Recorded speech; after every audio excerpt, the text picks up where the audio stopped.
Hello, this is Darrell Castle with today's Castle Report. This is Friday, the second day of August. In the year of our Lord 2024, I will be talking about the Paris Olympics and explaining to you why I can't watch the greatest spectacle in sports anymore, at least not this Olympics. Look at me, the Paris Olympic Committee says. Look upon my gross ugliness, both inner and outer. Look upon the banal ugliness of my subculture of tiresome neurotics who cannot seem to drudge up from their souls one single beautiful thing, so they must tear down, destroy, smudge in their filth and dirt everything that is beautiful, creative, and without malice. As a backdrop to this report, let me tell you some of the things going on with the 2024 Olympic Games. This is France, so you know the sports and the athletes cannot just stand for themselves. No, folks, in France there has to be an ideological statement, thus the opening ceremony. There are some other things the French want to get across to us, so we can look at a few of them. This was to be a green Olympics with no air conditioning for the athletes, but the athletes could not sleep because of the heat. They could not open their windows because of swarms of mosquitoes, so they had an emergency order of window units delivered. They were going to feed the world's greatest athletes fake meat, the lab-grown kind of fake meat. The food made them all sick to eat it. I suppose it even made them sick to think about it. So they brought in steak, the real kind of steak, had to be flown in on an emergency basis. The beds for the athletes were all made of cardboard to keep the athletes from having sex with each other. So they don't want them having sex with each other, but they are allowing male boxers to fight little girls, women. This is what the first world France has done to itself, folks. In the meantime, the Seine River is so polluted and filled with e-coli filth, the triathlon could not be held there. I'm sure you all know by now what the opening ceremony of the 2024 Summer Games was all about, but I will endeavor to refresh your memory just a little bit today. Included in the opening ceremony was a parody of the Last Supper as it was portrayed by Leonardo da Vinci in his famous painting of Jesus and his disciples in Paris. All the disciples were drag queens. Jesus was portrayed as a fat lesbian. There were transvestites, along with one child in the scene. In front of them all was a French actor, virtually naked, except for blue body paint. He moved sexually in an attempt to portray the Greek god Dionysus. Sex dominated the scene as other actors displayed their sexual organs. It included a menage a trois with three young people, or at least I think they were people. This was a mockery of one of the most sacred moments in the Christian faith and for all Christians for all time. These were the very founders of Christianity having their last meal with Jesus on this earth. To mock such a scene is immoral, obviously, but to do it in front of an audience of millions is despicable. The Olympic Games is supposed to represent the coming together of mankind through sport, unburdened by politics and the other things that divide us. To perform such a mockery in such a setting is to consciously use their depravity as an affront to the holiness of God. So instead of honoring athletes in sport and recognizing the best athletes from every corner of the globe so that one by one they can realize the dream they've had their entire lives, stand on the podium before the whole world and to say, today I was the best in the world at what I do. Instead of that, the athletes were dishonored by allowing themselves to be used as a weapon in a satanic war against Christianity. The Olympics should forever be known as a tribute to drag queens and child grooming and an attack on everyone who believes the gospel. This was a conscious attack on our Christian brothers and sisters around the world, many of whom died as martyrs for the faith. We don't have to be that dramatic about it, of course. We can just remember our own mothers, grandmothers, wives, husbands who lived their lives holding on to that faith with nothing else to hold on to. Aside from the Last Supper, the ceremony included a depiction of a headless Marie Antoinette, the last queen of France, who was married to Catholic King Louis XVI. Louis was executed by beheading during the French Revolution in 1789. His queen followed him a little bit later at the age of 37. There was also a golden calf portrayed along with some type of horned beast, which I took to be a satanic goat. A pale horse with a rider in pale white armor galloped down the side of the Seine River. Thus the name of this castle report. Revelations chapter 6 and verse 8, quote, I looked and behold a pale horse. The rider was named Death. Hell followed with him. They were given power over a fourth of the earth, to kill by sword, famine, and plague, and by the wild beasts of the earth, end quote. This is evidence of a war against religion that is ongoing. There seems to be an understanding that if the vile, wicked, satanic are to prevail in this struggle, then God must be discredited, destroyed in the minds of the people. Once God is destroyed, the people will worship the true God of state power. That God fears truth like Superman fears kryptonite. That God equals authority, a desperate quest for prestige, power, and honor. This is a constant fight among adherents of the state religion to control the state God. That is fine, as long as all the participants in the struggle acknowledge that the state is God. The state God equals authority. Its authority must be final. There can be no other gods before it. Its word is final and it's ultimate. Since it is the supreme authority, it cannot withstand rivals, because otherwise it would fall into question. And since it is supreme, it cannot allow that to happen. Its hypocrisy becomes evident because although it mocks and degrades any perceived rivals, it cannot endure mockery or ridicule itself. Once its undeniable incompetence is exposed to the whole world, it is ready and willing to fight, kill, and destroy. This challenge to the state as God was used in France to neutralize the influence of traditional Christian values of sexuality in favor of the new views.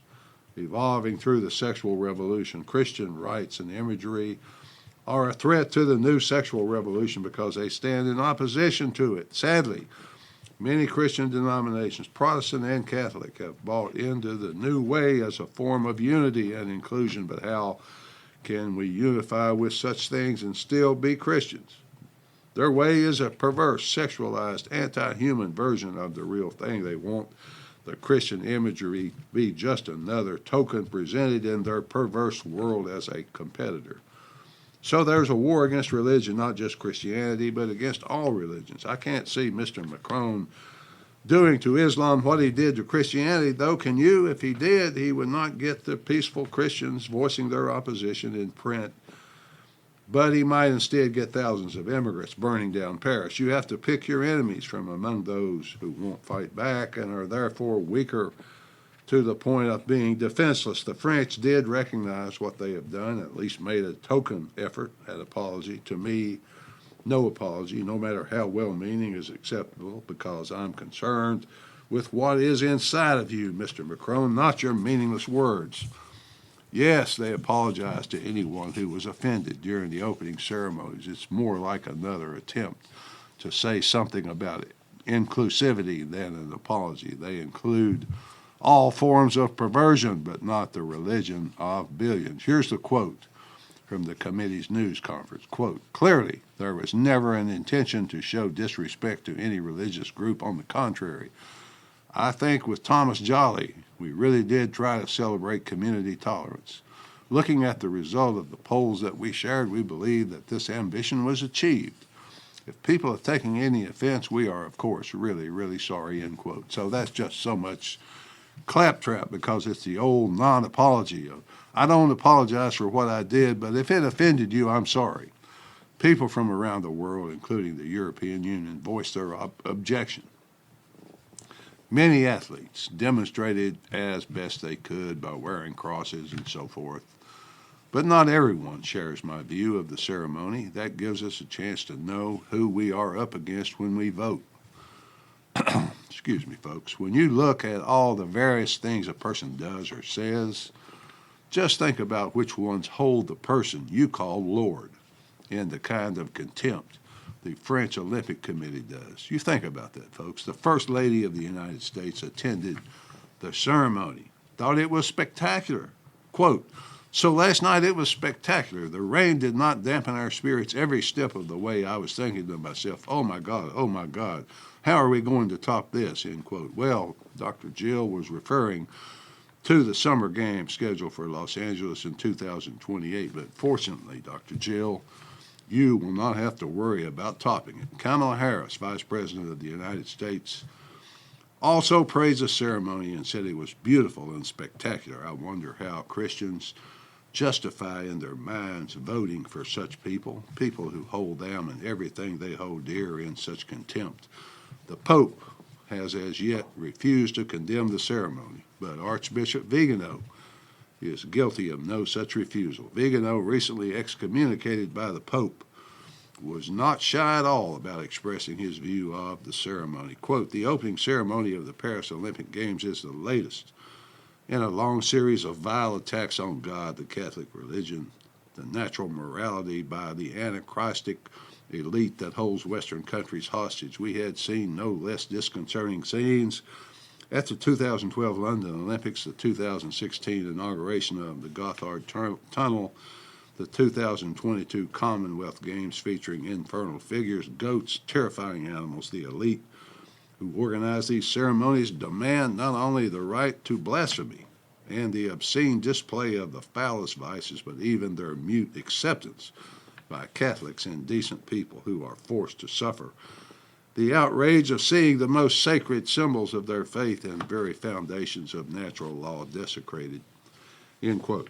I like the way the Archbishop worded his rebuke in saying decent people are forced to suffer the outrage. How can we avoid the outrage of this insult to what we consider to be sacred? By not watching, by not buying the stuff their sponsors sell. By way of disclaimer, I will submit to you that there is literally no one who has loved the Olympic Games like I once did. For most of my young life, I dreamed of making the Olympic track team. If I could just run a qualifying time, I could make the trials. Who knows, if you make the trials, anything can happen, but it never happened for me. I knew the names of every track and field athlete at each level in every country in the world. I knew the trials, the final team. I watched every minute of it. So, sports, which I have spent my entire life enjoying and watching, competing in, are over for me now. Kneeling for the national anthem ruined football. The Dodgers' anti-Catholic transvestite pride night with drag queens dressed as nuns ruined baseball, which I love more than anything else. Now, this has ruined the Olympics. What will I do now? That is the question. What will I do now? That's what I keep asking myself. How can I not only stop watching, but also stop caring? I have loved European bicycle racing since I was old enough to ride and race, but now I can't watch the road race in the Olympics, although once this grotesque spectacle is over, I can go back to watching the Tour of Spain and the World Championship of Cycling. So I'll stop watching. I know that'll get them. That'll get them, folks. You see that empty seat there? That's mine. Well, that one is mine, so take that. No, folks, it's not that I think I can personally affect them or their bottom line. It's instead that I actually believe all that Christian stuff, so I have to put my money where my mouth is. In conclusion, I came across a great quote from the late, great baseball player Rogers Hornsby. This quote comes via Rabbi Michael Barkley's column in PJ Media. When Rogers Hornsby was asked what he did in the off-season, he said, "I stare out the window and I wait for spring." So I guess I'll be staring out the window pretty much the year round now. Finally, folks, I close this Castle report with some good news. Good news from the book of good news, from the Bible, Matthew chapter 5, verses 11 through 13. Quote, "Blessed are you when they revile you and persecute you and say all kinds of evil against you falsely for my sake. Rejoice and be exceedingly glad, for great is your reward in heaven. For so they persecuted the prophets who were before you. You are the salt of the earth, but if the salt loses its flavor, how shall it be seasoned? It is then good for nothing but to be thrown out and trampled underfoot by men." End quote. At least that's the way I see it, folks. Until next time, this is Darrell Castle.